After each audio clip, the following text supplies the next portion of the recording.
Hello guys, तो आपका स्वागत है रिएक्ट वाले गाइस चैनल में। तो गाइस बहुत ही ज्यादा शानदार टॉपिक लेके आए हम और ये बहुत वायरल ये जो टॉपिक है वो बहुत ज्यादा वायरल रहा था उस टाइम पर। अभी भी हाँ, ट्रेंड में वायरल है, जब भी आता है, जब भी वायरल आता है। तो उसको किस चैनल की वीडियो है? ये है कोहिस्तानी की वीडियो है जो बहुत ज्यादा फेमस पर्सनालिटी है, तो पाकिस्तान की है, ये बहुत अच्छी हाँ काफी मतलब। और मजे की बात ये है कि आज का जो टॉपिक पे हम रिएक्शन देने वाले हैं वो टॉपिक ऐसा है कि करीब करीब बच्चे ने ये कहानी सुनी हुई है, तो उस कहानी को इन्होंने किस अंदाज से बयान किया है, क्या हो सकता है, तो आज हम मिलके एंजॉय करते हैं। गाइस टॉपिक का नाम है द बिगेस्ट चोरी इन इस्लाम हिस्ट्री। Islamic history. तो गाइस मतलब जो इस्लाम में सबसे बड़ी जो चोरी जो बताई क्या गई रही है मतलब वो देख के क्या चीज को बताई गई, किस चीज को चोरी करने के लिए वो आए थे, ये चीज तुम्हें इस वीडियो में देखने को मिलेगी। आखिर वो ऐसी कौन सी चीज थी बिल्कुल जिसको चोरी करने के लिए भाई इतनी कर्री प्लानिंग करी गई। चलिए तो ठीक है गाइस, शुरू करते हैं। ये है अमेरिका के प्रेसिडेंट की सिक्योरिटी और ये है चाइना के प्रेसिडेंट की सिक्योरिटी। ये तो सिर्फ आम प्रेसिडेंट्स हैं, आज है और कल नहीं होंगे, और इनकी सिक्योरिटी ऐसी है। तो सोचे इंसानों की तारीख के सबसे इन्फ्लुएंशियल आदमी की सिक्योरिटी कैसी होगी। मदीना में रसूलुल्लाह समझ गए होंगे काफी लोग कि किस चीज की चोरी की बात चल रही है। ये जगह दुनिया की सबसे हाई सिक्योरिटी जोन्स में से एक है। यहां की सिक्योरिटी सिर्फ जमीन तक नहीं बल्कि आसमान पर भी है, क्योंकि इस रोजे के छत के ऊपर से सिवाय किसी भी चीज को उड़ने की इजाजत नहीं है। मदीना की सिक्योरिटी का कंट्रोल रूम पूरी अरब दुनिया का सबसे बड़ा कंट्रोल रूम है, और हर दिन हजारों फौजी 200 गेट्स पर खड़े होकर आप सल्लल्लाहु अलैहि वसल्लम के रोजे की हिफाजत करते हैं। पर वेट, ये सिर्फ जमीन की ऊपर की सिक्योरिटी है, लेकिन अगर जमीन के नीचे से भी कोई आप सल्लल्लाहु अलैहि वसल्लम के रोजे तक पहुंचने की कोशिश करे तो ऐसा करना इम्पॉसिबल है, क्योंकि सऊदी आर्मी ने जमीन के नीचे हर तरफ साइज़मिक रडार्स लगाए। मतलब अगर मदीना की जमीन के नीचे कोई भी चीज थोड़ी सी भी हिली तो उसकी खबर सीधा सऊदी फौज तक पहुंचेगी, और फिर कुछ ही देर में पूरे सऊदी में इमरजेंसी लग जाएगी।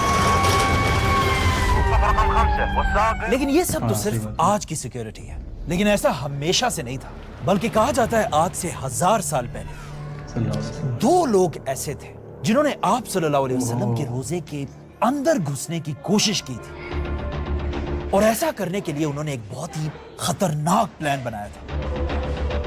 और ये सारी कहानी एक पुराने जमाने की किताब में लिखी हुई है, जो मेरे पास यहाँ पर काफी अच्छी पड़ी भी थी। एक मिनट, ये है आज से 500 साल पहले अल समूदी की किताब, और इसी किताब में उन्होंने ये पूरी कहानी डिटेल से लिखी है। लेट्स सी इस किताब में क्या है। ये किताब लिखने वाला अल समूदी कहता है कि मैंने सुना है कि आज से बहुत साल पहले जब मुसलमानों की सबसे बड़ी एम्पायर अब्बासी छोटे छोटे हिस्सों में टूट चुकी थी और छोटे छोटे टुकड़ों में बंटने की वजह से हर तरफ मुसलमान आपस में ही लड़ रहे थे, यहां तक कि फलस्तीन भी मुसलमानों के हाथों से निकल चुका था। एग्जैक्ट इसी टाइम जब पिछले 500 साल में पहली बार मुसलमान कमजोर हो चुके थे, स्पेन के एक छोटे से गांव में 2 क्रिश्चियंस ने एक बहुत ही खतरनाक प्लान बनाया। एक ऐसा प्लान जिसका अब तक मुसलमानों के किसी दुश्मन ने नहीं सोचा था।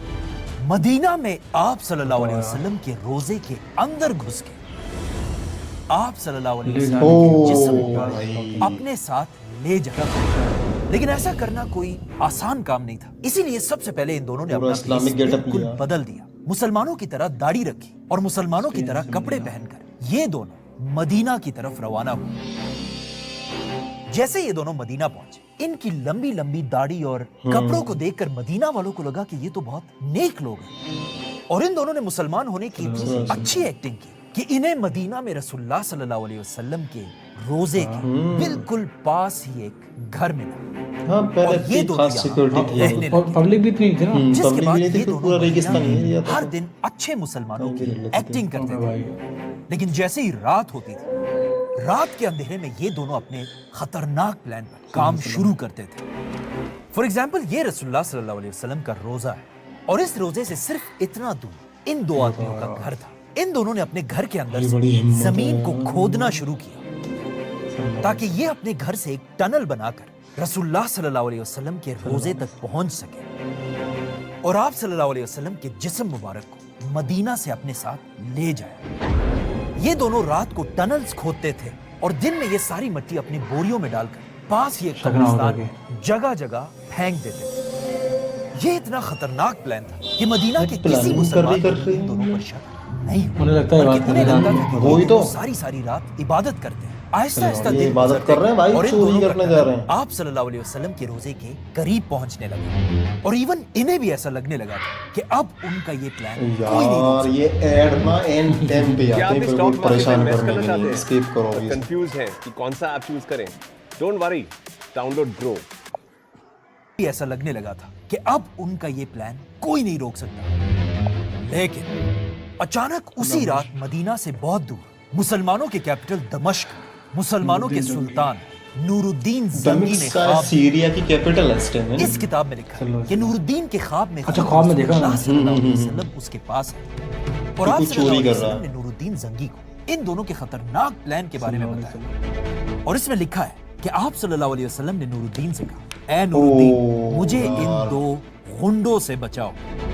नूरुद्दीन ये देखकर बहुत हैरान हुआ और अचानक नींद से उठ गया, लेकिन उसे लगा ये बस एक ख्वाब है और वो इसे बस इग्नोर करके सो गया। लेकिन सोते ही उसी रात नूरुद्दीन ने यही ख्वाब दोबारा कितने मुबारक लोग हैं ये लोग बल्कि हैं। आप सल्लल्लाहु अलैहि वसल्लम चेहरे भी ने दिखाए नूरुद्दीन को इन दो आदमियों के चेहरे भी दिखाए।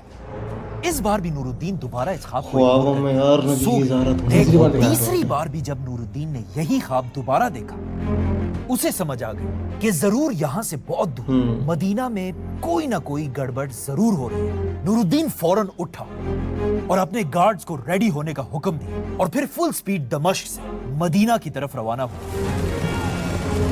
जैसे ही नूरुद्दीन मदीना पहुंचा, वहां सब बादशाह पर्सनैलिटी बड़ी नूरुद्दीन को थी। देखने भाई जमा हुए इस कह रहे ना इस्लाम की और कैपिटल नूरुद्दीन थी ने ऐलान दमिश्क। किया कि मेरी तरफ से पूरे मदीना दावत रखी को बताओ। खाने की एक बहुत बड़ी दावत है आज रात खाने का इंतजाम किया जाए। और नूरुद्दीन ने हुक्म दी कि इस दावत में मदीना के हर आदमी का आना लाजमी है। सिर्फ वो दो ही जिसके लोग बाद नहीं आएंगे। मदीना में एक बहुत अच्छी बड़ा वो editing करी दस्तरखान उन्होंने, बिछाया editing गया अच्छी और करी मदीना हुई का है। हर आदमी यहाँ खाना खाने आया। जब मदीना के सारे लोग जमा हुए, नूरुद्दीन एक एक को गिफ्ट्स देने लगा और गौर से हर एक के चेहरे को देखने लगा।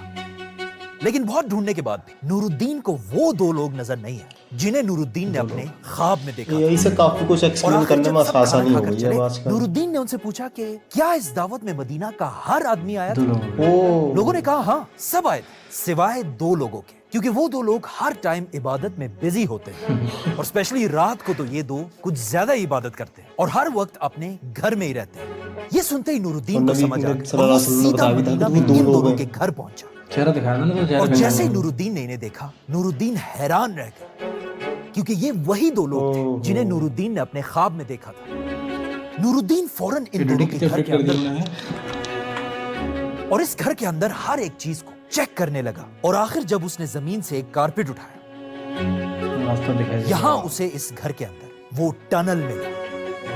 नूरुद्दीन इस टनल के अंदर गया और देखा कि ये दो वाकई में आप सल्लल्लाहु अलैहि वसल्लम के रोजे के बिल्कुल करीब पहुंच चुके थे। ये देखकर नूरुद्दीन इन दोनों को घसीटकर सबके सामने मदीना के बाजार लेकर आया और फिर मदीना के लोगों को जमा करके इन दोनों को फांसी की सजा दे दी गई ताकि आइंदा सही कोई बात ऐसा है। करने अगर का सोच भी ना सके। और इस तरह आज से 800 साल पहले नूरुद्दीन ने अब रसूलुल्लाह अब सल्लल्लाहु अब अलैहि वसल्लम अब को क्या बचा लिया। स्टोरी है? बिल्कुल यार। वाह, क्या कहानी है। बल्कि ये कहानी तो हमने बचपन से बार बार सुनी, लेकिन इस पते की कहानी बात में है। एक Point. बहुत बड़ा मसला है और वो मसला फेक ये है। है कि ये कहानी जी हाँ। बिल्कुल फेक है। ना ये दो लोग कोई टनल्स बना रहे थे और ना हाँ नूरुद्दीन। यार मैंने भी सुनी थी यार ये। हमने सुनी है और मुझे पता है, अब आप कहेंगे कि यार मैंने हमें भी ये सुना समझ शुरू कि में ये- इसमें जो शुरू में बोला था ना इन्होंने भी, इन्होंने जो बोला था शुरू में कि मैंने सुना है, बुक में जो था वो इसलिए कि मैंने सुना है, बुक का रेफरेंस गौर करा, मुझे वो पॉइंट याद रहा कि इन्होंने बुक में कहा था कि बुक में लिख रहा है कि मैंने ऐसा सुना है, कोई वाली नहीं थी इसलिए। वही तो मैंने भी सुना था हाँ यार इस तरीके से। ये कह रहे कहाँ से? क्योंकि हम सब ने बचपन से और बहुत स्कॉलर सारी ने भी बोला है कहानियां इसको, सुनी। बड़े-बड़े स्कॉलर ने वो रिश्तेदारों बात से, बोली है। बड़ों से, हम तो इंटरनेट सही से, समझे। जिन्हें हम इस्लाम बिल्कुल साहब ने बोला है सही वो समझते हैं। तो लेकिन वो सारी बिल्कुल गलत कहानियां हैं। और अब तो एआई और यूट्यूब की वजह से ऐसी ऐसी कहानियां बन रही कि इन शॉर्ट हाँ, जो ये भी बात ये तो वीडियो सही है, देखे आज के दौर में हर बात बहुत ही सोच समझकर और रिसर्च करके माननी है। और मैं तो कहता हूं कि अगर कोई भी ऐसा नहीं करेगा उसके साथ भी वही होगा। एक मिनट क्या मतलब ये कहानी झूठ है? आपने अभी खुद कहा है कि ये कहानी इस किताब में लिखी हुई, तो फिर ये झूठ कैसे है? ये बात सही है कि ये कहानी इस किताब में लिखी हुई है और इसमें लिखा है कि नूरुद्दीन ने ये ख्वाब देखा था। लेकिन ये किताब खुद नूरुद्दीन तो बात के 300 साल बाद लिखी गई है। 300 साल बाद लिखी गई सुना है किसी से। और इसने भी हाँ, इस ये किताब में सिर्फ लिखा है कि मैंने किसी से कोई सुना किसी है। ने नहीं कोई हवाला नहीं है। किससे सुना है, कब सुना है, ये नहीं बताया। नूरुद्दीन की जिंदगी पर लिखे जाने वाली असल किताब ये नहीं, बताओ, ये बल्कि किताब ये है किताब है इमाम इब्ने असीर की 10 किताब, वॉल्यूम्स में लिखा है। जिसके 10 वॉल्यूम्स हैं। और ये किताब नूरुद्दीन के मरने के सिर्फ कुछ ही साल बाद लिखी गई और इसमें नूरुद्दीन की जिंदगी की हर वाह, छोटी डिटेल से में छोटी है। बात लिखी है। वो कैसे उठता था, कैसे बैठता था, नूरुद्दीन दिखता कैसे था, बल्कि इसमें यहाँ तक लिखा है कि डिटेल में लिखी नूरुद्दीन है। के पास कबूतर कितने थे। हाँ, लेकिन इस और ये कहानी नहीं है। किताब- हाँ, अगर होता तो ये टनल लिखते ना, वाली इतना बड़ा कहानी। कॉन्सेप्ट था तो। हाँ, कहीं इसमें पर ये लिखती नहीं जरूर। लिखी। हाँ। अगर ये कहानी सच हो समझ में आ गया तो भाई। ये बंदा ना लिखता। अच्छा, एक्चुअली अच्छा किया ये तो हाँ, ठीक है। सल्लल्लाहु अलैहि वसल्लम। लेकिन क्या आप ये कह रहे हैं कि रसूलुल्लाह सल्लल्लाहु अलैहि वसल्लम किसी के ख्वाब में आकर मदद नहीं कर सकते? क्यों नहीं आ मांगेंगे? सकते? जैसे बात आ है, सकते। अल्लाह है तो काफी लेकिन है यार, अपनी इतना मदद तो हम भी के सोच लिए, सकते हैं ना। बल्कि उस बंदे की मदद के लिए आप सल्लल्लाहु कोई अलैहि जरूरत वसल्लम नहीं को है। सही नूरुद्दीन बात है। या मेरे या आपके मदद की कोई जरूरत नहीं, सल्लल्लाहु क्योंकि कुरान में अल्लाह ने खुद कहा वो है कि फरिश्ते रसूलुल्लाह हैं की हिफाजत हिफाजत करने के मैं लिए। खुद करूंगा। सल्लल्लाहु अलैहि वसल्लम। और खुद सोचो आप सल्लल्लाहु अलैहि वसल्लम ने अपनी जिंदगी में कितनी जंगें लड़ी, लेकिन एक भी जंग सही में बात। उनका कोई भी दुश्मन उन्हें ज्यादा नुकसान नहीं पहुंचा पाया। मतलब आप सल्लल्लाहु अलैहि वसल्लम जब दुनिया में थे तब भी और दुनिया से जाने के बाद भी अल्लाह के सिवा किसी की भी जरूरत नहीं है। लेकिन यार ऐसे हमने भी कैसे ऐसे हो सुना सकता है है। कि ये कहानी मैंने तो बड़े सही बड़े बात है। स्कॉलर से सही बात है। अपने कानों से छोटी सुना। पर्सनैलिटी वो नहीं दो है। यहूदी जो हुजूर के जसद है अकबर सही को कह रहे निकालने हो के लिए आए थे। भाई। हमारी इसका जवाब मस्जिद में तो भी कह रहा हूँ वो कभी इंसान थे। जुमे में होती है वो भी कौन सी? सिर्फ इंसान ही थे और किसी भी इंसान से गलती हो सकती है। और क्या पता अगर आज ये स्कॉलर्स दुनिया में सही होते तो वो इस कहानी के खिलाफ इन प्रूफ्स को देखकर इस कहानी को बात। भाई कहानी यार सच में ज्यादा यार। शॉकिंग था और क्या कहते हैं बिल्कुल। हाँ, और फिर एक चीज और है ना, जी। जैसे कि अब हमें बचपन से मतलब वही ये चीज सुनते हुए सिखाई आए हैं है, काफी क्योंकि ज्यादा। हमारे मस्जिदों में भी जैसे बयान वगैरह होती और हम जैसे जमात वगैरह में जाते तबलीग वगैरह, तो मतलब वहाँ पे भी अगर इस और तरीके सोचो की बातें इसरार बताई अहमद साहब जाती- जैसे पर्सनैलिटी ने कहा तो लोग हाँ, यकीन कर लेते तो हैं। वही तो। और डॉक्टर इसरार अहमद को कौन नहीं जानता सब भाई, जानते हैं। और बहुत ज्यादा। ये बात हम इन्होंने बहुत अच्छी बात कही कि वो दौर चल रहा है कि किसी भी चीज को सच कर सकते हो आप। हाँ, कि थोड़ा AI है ना तहकीक इसका। करना चाहिए हर बात के बारे में, किसी की बात को सिर्फ ऐसे ही नहीं मान लेना चाहिए। और ये सिर्फ स्टोरी की बात नहीं है, बहुत सारे मसले ऐसे होते हैं कि हम लोग कहानी सुन लेते हैं और जज्बाती होकर बता रहे होते हैं, लेकिन अल्लाह के रसूल के ऊपर झूठ बांधना सीधा दोजख में ले जाने वाली बात है। अगर कोई झूठ बांधना फिर है, वैसे मैंने भी तहकीक की इस तो- जैसे कहते हैं ना, इल्म आप बड़ा बांटो बढ़ता है बढ़ाओ बांटने तो से। बढ़ेगा, लेकिन अगर तुम फेक इल्म बढ़ाओ बांटोगे ना तो फिर वो फेक भी बढ़ेगा। गुनाह बढ़ते हैं, है नहीं, गुनाह ऐसे बढ़ते होता है हैं। ना, बिल्कुल कि सही बात है। और क्या जैसे एक गलत आदमी चीज को ट्रांसफर कुछ बात करोगे तो बताई, वो गुनाह बढ़ते चलाएंगे आपके। तो वो 10 आदमियों को पास ओवर करेगा उस चीज को, सही बात है। और मतलब वो औरों को बताएंगे, तो इस तरीके से झूठ जो ना फैलता है मुआशरे सही में। बात है। तो और ये होता है। गुनाहगार आप हो जाओगे। तो क्योंकि गाइस आप- मतलब यार ये तो मेरे को बताती यार, मतलब यार ये यार मैं कहानी बचपन से सच हाँ, मानता हम भी था। नहीं सुना था, यार तो ये बड़ा सच मजा है आया। लेकिन यार। मुझे डाउट वहां से लगा जब उन्होंने कहा कि हवाले पे कह रहे हैं कि मैंने ऐसा सुना हाँ। है। नहीं तो फिर हाँ, वरना जो अक्सर क्या होता है reference, किताब की तो reference दे रही है reference ना। दे रही। लेकिन सिर्फ ये चीज बताने की बात लगी कि अक्सर क्या होता है कि जब रिवायतें होती हैं हदीसों की तो वो बताते हैं कि रावी कौन कौन से उनके नाम होते हैं। तो ये तो और- इतनी बड़ी स्टोरी थी, जिंदगी में आनी थी, लेकिन और वो- एक चीज से ध्यान में आई भाई, मुझे जब इन्होंने ये कहा था कि उनके ख्वाब में आए थे नबी हाँ, करीम सल्लल्लाहु अलैहि वसल्लम, वो कहते थे मेरी मदद करो। हाँ। तो अब वो उनको क्या लगा? छोटी मोटी हस्ती तो है नहीं, उन्हें दूसरी क्या मदद जरूरत चाहिए, है? वो खुद ही उनकी मदद तो अल्लाह ताला अल्लाह- करेंगे और अल्लाह है फरिश्ते तो करेंगे। सही। जैसे कि एक वाक्य हुआ था, आप शायद जानते हो, जो मतलब जिन्होंने इस्लाम वगैरह में वो पढ़ी है इस्लामिक हदीस वगैरह, तो उसमें एक में वो है कि उनको तो जानते हो असहाब कहफ को, हाँ, सब जो वो कुरान में हदीस में। एक हाँ जो सही। एक गार के अंदर 300 साल के वो मतलब जिंदा का वो सो गए थे, सुलाए 300 रखा था, साल तो के। उनकी भी तो मदद अल्लाह ताला ने की थी, वो भी तो फरिश्ते थे। सूरह तो कहफ ये के तो नबी थे और वो भी अरे सबसे वो प्यारे थे। कॉन्सेप्ट है सीधा सीधा कि अभी भी पता फरिश्ते पहरा देते हैं मक्के मदीना में। तो वही तो। Great personality. खैर